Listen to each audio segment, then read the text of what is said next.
Today we're making these peanut butter chocolate covered Rice Krispie treats. To get started, we're going to melt 1/4 cup of butter over low-medium heat. Once it's mostly melted, add in 10 ounces of mini marshmallows. For me, that's this entire bag.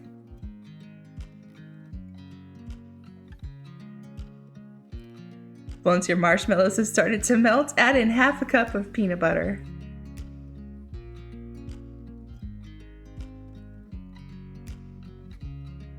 After all of your marshmallows have melted, add in 6 cups of Rice Krispies cereal. Mix until you've coated all of the cereal.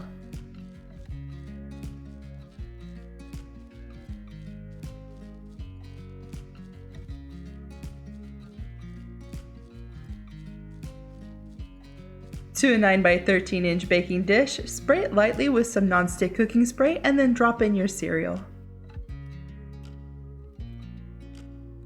Press the cereal into the baking dish as evenly as possible. Next, we're going to melt some chocolate.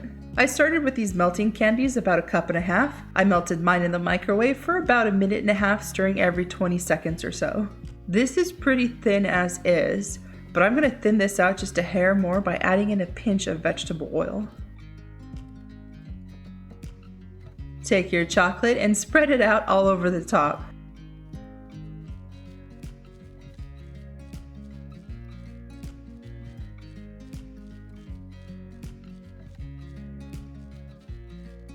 I had a feeling this wasn't going to be enough chocolate, so I melted some more.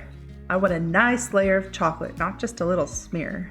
Since I ran out of melting candies, I'm using regular chocolate chips. I would have preferred more melting candies, and the difference for me is melting candies harden back up to the same hard consistency they originally were before melting, whereas in my experience, chocolate chips never really set back up the same way. Sure, it hardens, but once you start touching it, it almost instantly starts to melt from the heat of your fingers. I'm going to assume this is because I didn't temper the chocolate chips. Not really my wheelhouse, which is why I prefer melting candies to chocolate chips when covering or dipping food in chocolate and expecting a nice hard shell. Leave your delicious treats alone on the counter to set for up to 2 hours. Sure, you could pop your treats in the fridge to speed up this process, however, you might run the risk of your chocolate blooming in the fridge, which means your chocolate might get that white powdery film on top. That's basically the fat particles in the chocolate rising to the surface because the chocolate's temperature was either too cold or too warm. To keep your candy from blooming, store your chocolate in an airtight container at room temperature once it's hard and ready to be stored. If you're interested, I will insert an ingredients list right here. Thanks for watching, and if you like this video, I hope you give it a thumbs up.